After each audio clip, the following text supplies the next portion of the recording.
Tema kita menarik.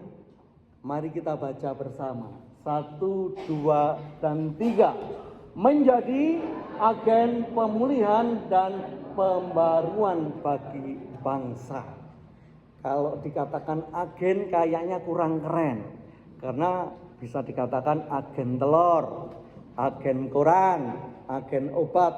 Tapi keren dibaca agent kan itu Bapak Ibu. Agent itu keren. Nah kita lihat agent kita. Kita lihat sekarang. Apa tahu itu agent yang keren? Ya multimedia. Nah, ayo lagunya.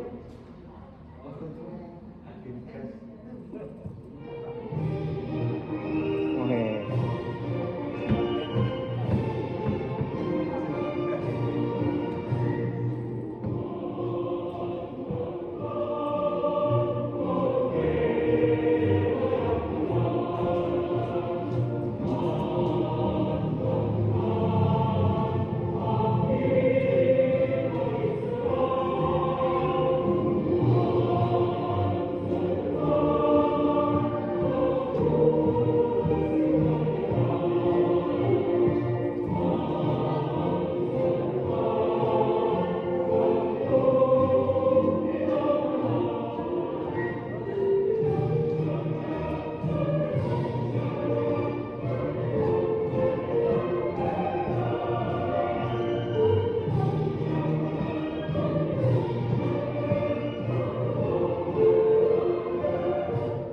Nah saudara, 79 tahun menjadi bangsa yang merdeka. Kita diharapkan bukan hanya duduk manis menjadi penikmat kemerdekaan, tapi bisa menjadi agen, agent yang keren. Yaitu agent yang bisa apa Bapak Ibu? Yang membawa pemulihan dan pembaruan. Nah itu harus menjadi agen yang bisa memulihkan dan membawa pembaruan. 4 bacaan kita akan belajar. Yang pertama dari Raja Salomo. Next. Nah, kembali. Tentu ini sangat terkenal cerita ini. Ada 2 orang perempuan apa Bapak Ibu? Oh ini perempuan sundal bolong, atau bukan sundal bolong ya. Yang datang memperebutkan bayi, kan gitu. Tentu dibutuhkan sebuah agent atau orang yang bisa memulihkan dan membawa pembaharuan. Ini puisinya bahasa Jawa. Ada lagunya untuk Nabi Sulaiman. Nabi Sulaiman pancen pengpengan kagungan kawicaksanan. Ono bayi arep dibagi nanging kuwi mung kanggo nguji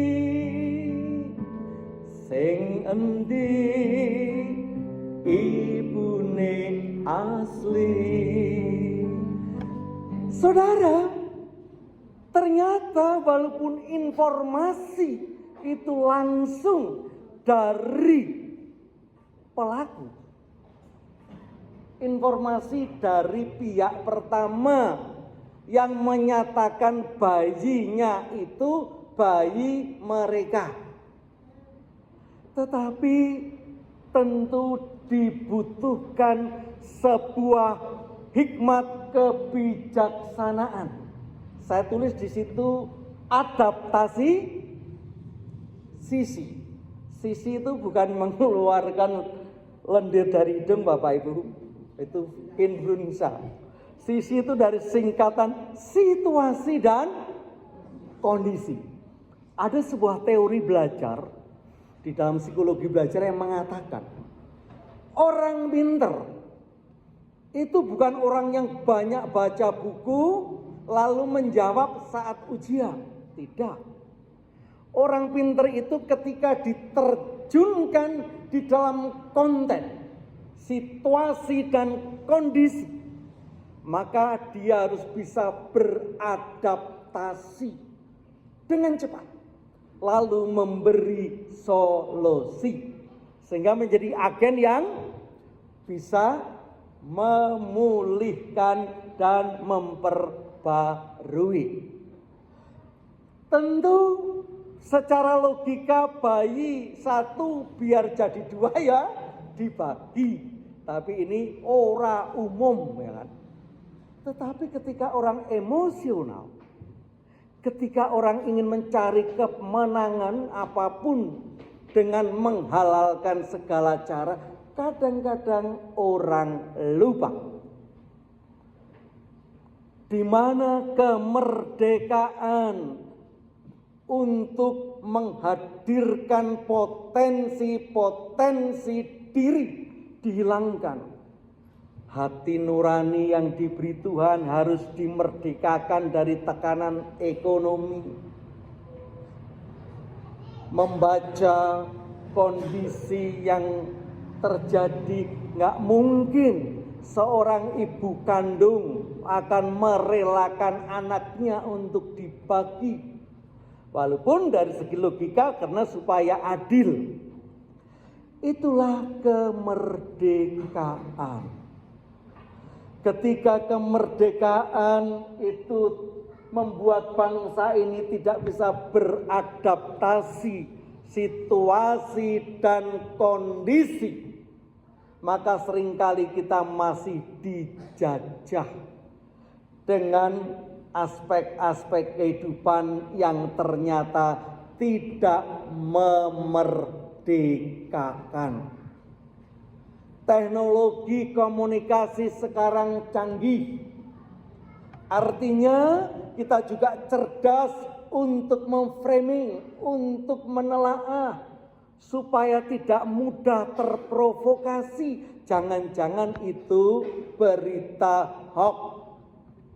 Karena semua itu bisa diedit, semua itu bisa direkayasa. Mari saudara, kita bisa menjadi agen-agen yang memulihkan. Tidak mudah untuk membawa perpecahan. Gara-gara kita lupa bangsa ini perlu dipulihkan. Bangsa ini perlu sesuatu yang baru supaya kita menjadi agen-agen yang berkenan di hadapan Tuhan dan tentu juga bagi bangsa ini. Itu yang pertama. Lalu yang kedua, kita lihat lagunya.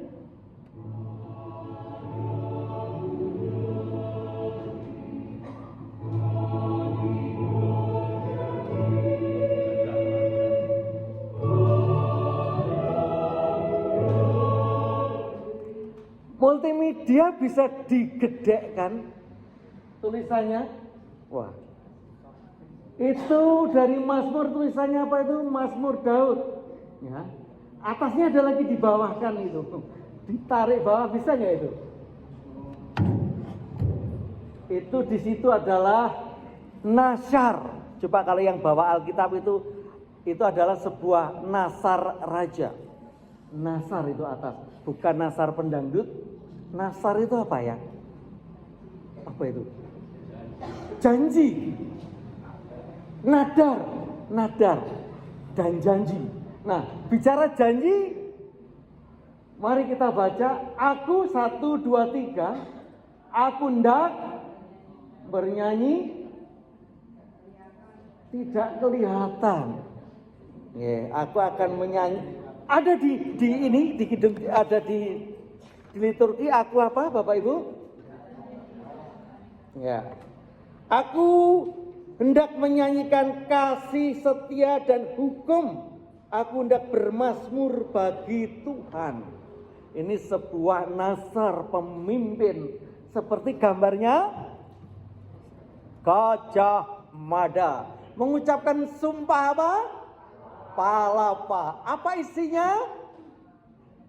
Tidak akan makan buah palapa. Artinya tidak, itu sebuah simbolik, tidak akan leha-leha dulu. Tidak akan senang-senang dulu sebelum mempersatukan Nusantara. Nah saudara, itulah pemimpin. Itulah orang yang bisa memulihkan dan membawa pembaruan seperti yang dikatakan di kata-kata ini. Yaitu kata-katanya ing ngarso sung tulodo. Pendapatnya Ki Hajar Dewantara. Namanya itu kan gelarnya yang sering. Namanya adalah Suwardi Surya Ningrat yang mendirikan Taman Siswa. Nah, karena kita bicara Indonesia, ternyata peran seorang pemimpin menjadi teladan, menjadi contoh. Seperti Daud berjanji akan melakukan hukum, akan menyanyikan kebaikan Tuhan. Ternyata seorang pemimpin itu punya peran membawa bangsa ini. Saudara, 79 tahun Indonesia merdeka, kita sudah melihat gaya-gaya pemimpin yang berganti-ganti. Tentu dengan dinamika yang ada. Tentu diharapkan pemimpin-pemimpin yang mungkin membuat sakit hati karena mungkin melakukan tindakan-tindakan membuat luka. Bapak Ibu ingat Indonesia pernah dikecam dunia ketika ada yang namanya Petrus. Bapak Ibu ingat Petrus? Penembakan misterius tanpa pengadilan di tempat-tempat umum, bergeletakan orang-orang yang melakukan kejahatan, sehingga ini sangat mengerikan. Walaupun mungkin dari segi keamanan itu ada perubahan. Saudara-saudara, bagaimana korupsi merajalela di negeri ini. Mungkin kita juga sadar bangsa ini termasuk jajaran negara-negara yang korupsi. Ternyata dibutuhkan pemimpin-pemimpin yang perlu memberikan teladan. Maka beberapa saat ada kebijakan untuk menunjukkan jumlah aset para pemimpin.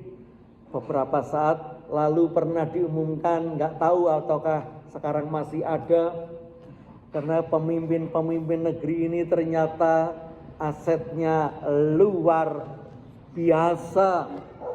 Dan mari sebagai agen-agen pemulihan dan pembaruan, kita harus bisa memulihkan dan membawa pembaruan supaya hal-hal yang membuat sakit hati, yang membuat kesengsaraan, mari kita mulai dari diri kita sendiri. Karena kita ini adalah imam yang umum. Kita semua itu pemimpin. Sebelum nanti mungkin diantara kita jadi anggota dewan, jadi bupati, jadi camat, mungkin ada yang besok mau mendaftar jadi gubernur Jawa Tengah. Karena katanya ini yang dua ini sudah ditarik, perlu calon-calon yang baru. Paling tidak mari kita punya semangat untuk melakukan hukum Tuhan. Disiplin dengan aturan-aturan yang ada, disitulah Tuhan akan dimuliakan. Itu yang kedua. Yang ketiga, saudara, lagunya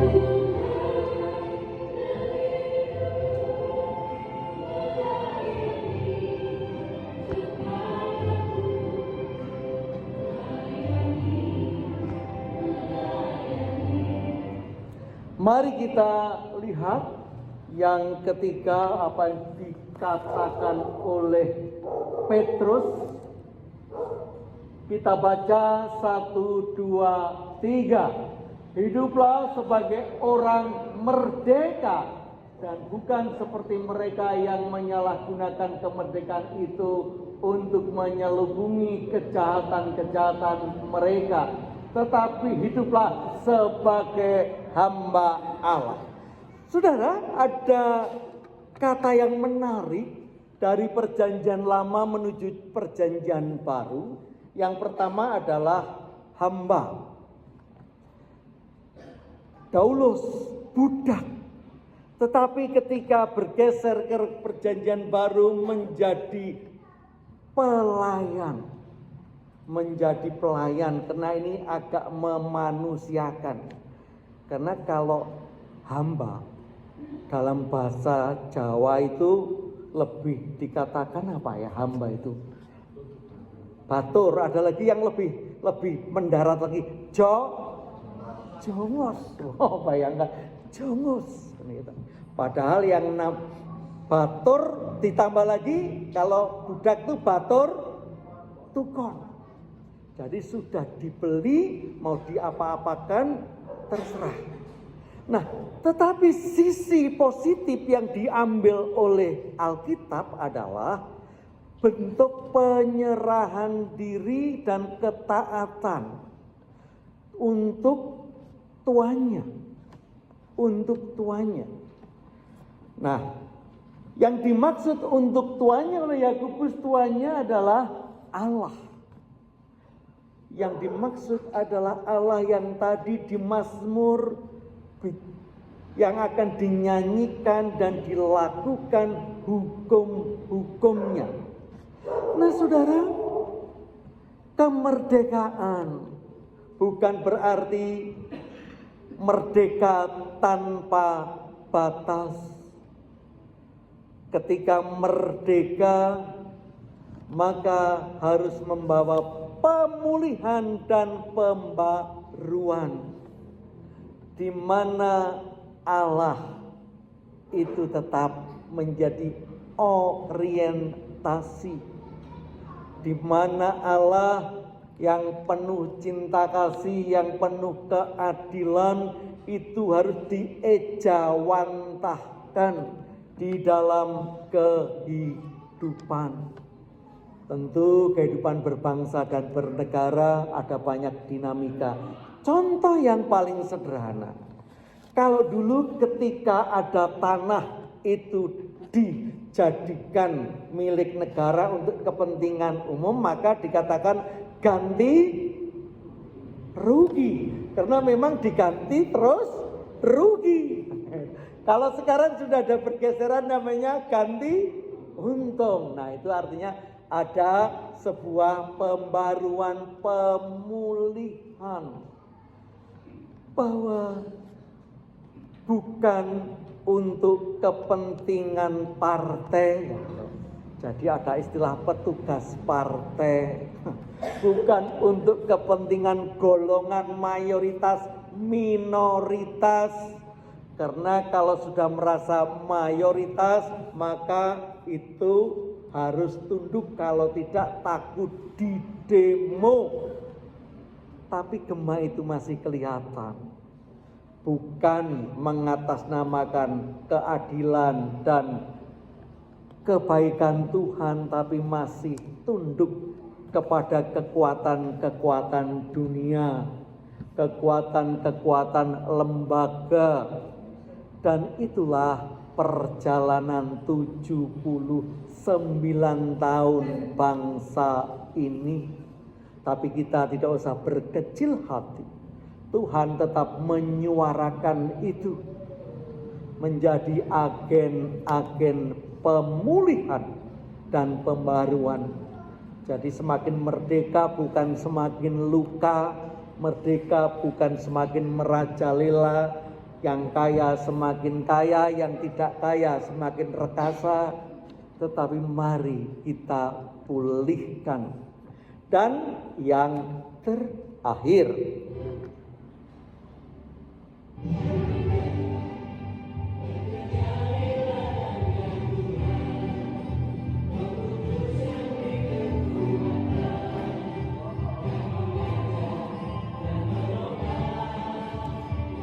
mari saudara kita baca ayatnya dari Lukas di Kisah Para Rasul 1, 2, dan 3. Karena itu saudara-saudara, pilihlah 7 orang dari antaramu yang terkenal baik dan yang penuh roh dan hikmat, supaya kami mengangkat mereka untuk tugas itu. Nah saudara, kalau di tata ibadat, di liturgi, monggo dipirsani, itu dikatakan bacaan yang keempat itu namanya apa Bapak Ibu?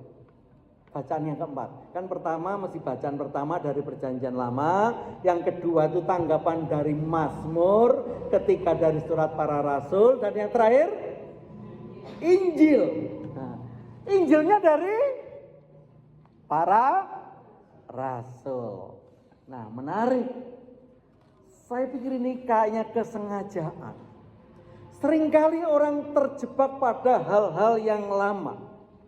Kalau namanya Injil itu mesti Matius, Markus, Lukas, Yohanes. Padahal hakikat Injil itu dari kata kabar baik yang gulion, berita kemenangan dari peperangan. Dan tentu peperangan itu bukan peperangan secara dunia, perang fisik, tapi perang rohani. Dan tidak harus Kristus terus yang menjadi cerita. Kita ini juga para generasi agensi Injili. Maka Lukas menceritakan bagaimana para rasul meneruskan kabar gembira itu. Nah, saudara-saudara, mungkin di sini nggak ada yang jadi anggota DPR. Ada yang jadi camat, tidak ada. Yang jadi lurah, belum ada. Yang jadi RT, ada? RW? Atau yang lain, Pak Indra jadi apa? Oh, jadi penyanyi. Nah saudara, agen itu bukan bicara hanya secara tradisi. Jadi agen itu para pemimpin secara formal. Tidak. Seperti Injil itu tidak harus yang dilakukan Kristus, tapi kita ini adalah generasi agensi Injil yang meneruskan untuk melanjutkan berita kemenangan. Begitu juga kemerdekaan. Kita adalah para generasi, para agensi Injili yang siap menjadi pembaharu dan memulihkan. Walaupun yang kita hadapi masih banyak kesakitan, kekecewaan, ketidakadilan, tapi mari kita mulai dari diri kita sendiri sebagai anak-anak Tuhan, tetap dipulihkan dengan firman Tuhan. Untuk bisa menjadi agen, bukan hanya mengeluh, bukan hanya menghujat, bukan hanya mengkritik, tetapi mari kita menjadi agen-agen pembaharu yang membawa berita itu kepada bangsa ini. 79 tahun kita merdeka. Kita ucapkan merdeka. Sekali lagi, merdeka. Kayaknya kok nggak afdol kalau nggak berdiri ya Bapak Ibu. Saudara, kita akan menjadi agen-agen pemulihan dan pembaharuan. Karena kita adalah agen Injili yang akan menjadi teladan bagi negeri ini. Merdeka! Merdeka! Merdeka! Amin. Saat teduh bagi kita.